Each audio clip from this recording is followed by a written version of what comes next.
A cana-de-açúcar é uma planta de origem asiática, que até a Idade Média era desconhecida pela maioria dos europeus. Na época das navegações, o açúcar só era consumido pelas pessoas mais ricas da Europa. O açúcar ele não servia só para adoçar, também servia como conservante de alimentos e droga medicinal. Para chegar à Europa, precisava atravessar tanto desertos como gerar lucro para mercadores italianos e árabes, que eram bem especialistas nesse mercado. E essa era mais ou menos a mesma história que com as outras especiarias, como cravo, canela, etc. Mas, nesse caso, os portugueses conseguiram aclimatar e produzir nas regiões colonizadas. O sucesso da produção portuguesa no Brasil acabou permitindo o acesso de cada vez mais europeus a essa mercadoria útil e saborosa. O que acabou sendo a alegria de uns, foi também a tragédia de milhões de outras pessoas, que foram escravizados, mortos, tudo para expandir os canaviais e os engenhos portugueses.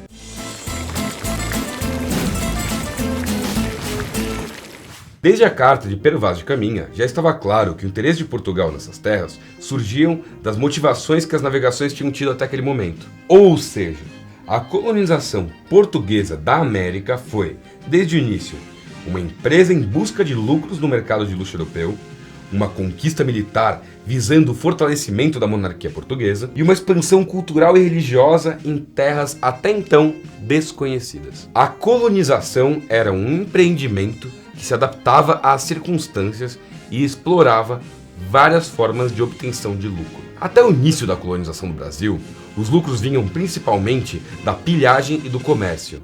Então, eles tentavam dominar imensos territórios, mas em alguns pontos-chave para garantir o controle das rotas e afastar a concorrência. Quando a costa do Brasil começou a ser explorada, o que fizeram aqui foi continuar o que já faziam no resto do mundo. Quer dizer, até emplacarem o grande sucesso da produção de açúcar. Até 1530, o comércio entre Brasil e Europa foi basicamente pau-brasil. Então, os portugueses não fundaram vilas, cidades ou engenhos, mas apenas feitorias à beira-mar. As feitorias eram estabelecimentos que serviam para organizar as trocas com os indígenas e a extração e o embarque de pau-brasil, além de defender a posse portuguesa do território. Não era novidade nenhuma, já que as feitorias eram a forma predominante de colonização portuguesa, tanto na África quanto na Ásia. Mas as feitorias daqui não rendiam como as de lá, pois não existiam rotas de ouro, prata, pimenta ou outras mercadorias altamente lucrativas no mercado europeu. O comércio praticado com os indígenas nessas feitorias era o escambo, que se define como uma troca direta sem envolver dinheiro. É comum as pessoas pensarem que os escambos eram somente europeus ludibriando os indígenas, mas não era bem assim, já que os indígenas obtinham coisas que faziam bastante diferença em suas vidas, como, por exemplo, facões e outros utensílios que aumentavam a eficácia de seus trabalhos e davam muita vantagem em guerras. A grande tragédia não foi o escambo, mas o que veio junto: doenças, guerras movidas por europeus e a sujeição a diversas formas de trabalho forçado. Além de fundarem feitorias, os europeus também largaram alguns caras sozinhos ou em pequenos grupos pelas praias. Eram os degredados, condenados pela justiça em Portugal, que tinham como pena vir para cá. Até porque os degredados geralmente eram condenados por crimes nem tão terríveis. A maior parte deles era gente condenada por coisas como adultério, ou por ofender alguém na rua, ou cultuar alguma religião que não era católica, incluindo muitos judeus. Tem caso até de degredado que veio pro Brasil condenado porque limpou o nariz no pano do altar da igreja. A real é que os degredados eram mandados para cá porque tinham uma função estratégica muito importante para a empresa colonial, pois eles tinham que se virar, aprender as línguas e estabelecer boas relações com os locais para não morrer. Os que sobreviveram e se enturmaram com a galera daqui acabaram se tornando aliados importantíssimos para os europeus. Seu conhecimento era essencial para que a empresa colonial vencesse a resistência dos indígenas, aliando-se a uns e guerreando contra outros. Se bem que alguns até acabavam ficando do lado dos índios. Um desses casos é o de Cosme Fernandes, conhecido como Bacharel da Cananéia, que foi um dos primeiros degredados do Brasil e acabou se unindo a indígenas e espanhóis para saquear São Vicente em 1534. Esse foi um dos muitos ataques que os portugueses sofreram de concorrentes. E foi justamente para fazer frente a essas investidas que deu início à colonização efetiva do Brasil. Em 1534, o rei de Portugal se viu ameaçado pelos países concorrentes e decidiu dividir o Brasil em capitanias, um sistema de concessão de terra que existia em Portugal desde a Idade Média e que tinha sido adotado para incentivar a exploração de outras terras.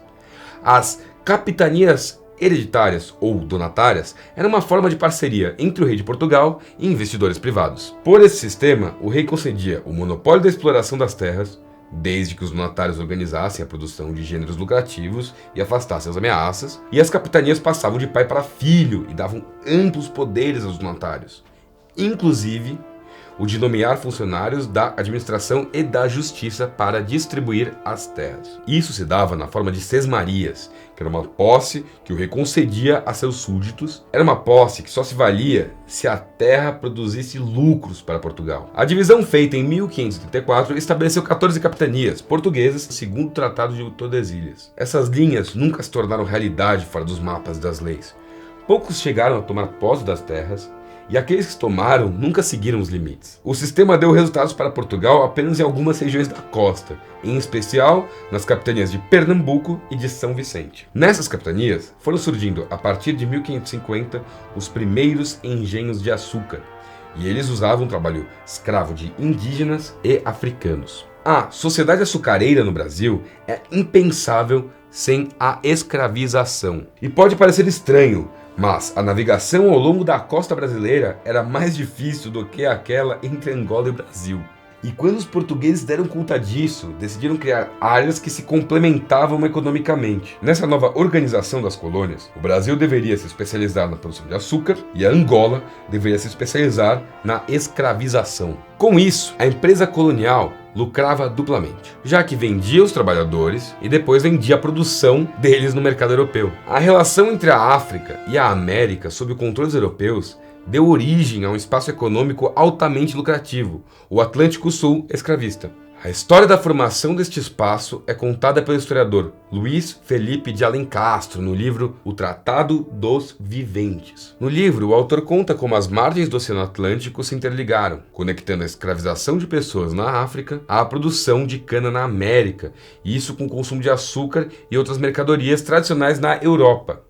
Além das capitanias de Pernambuco e de São Vicente, a Bahia e o Rio de Janeiro também se organizaram áreas importantes na produção açucareira. E, em 1549, o rei decidiu dar mais um passo na organização do Brasil, criando um governo geral com sede em Salvador. A ideia continuava sendo a de garantir a posse portuguesa das terras contra ameaças de resistência e de invasão. Mas o governo geral também foi uma estratégia para incentivar a produção. Por exemplo, as instruções diziam que só deveriam permitir a posse da terra de quem tivesse escravos o suficiente para produzir açúcar para a Europa. Entre 1580 e 1620, o Brasil se tornou o maior fornecedor de açúcar para o mercado europeu.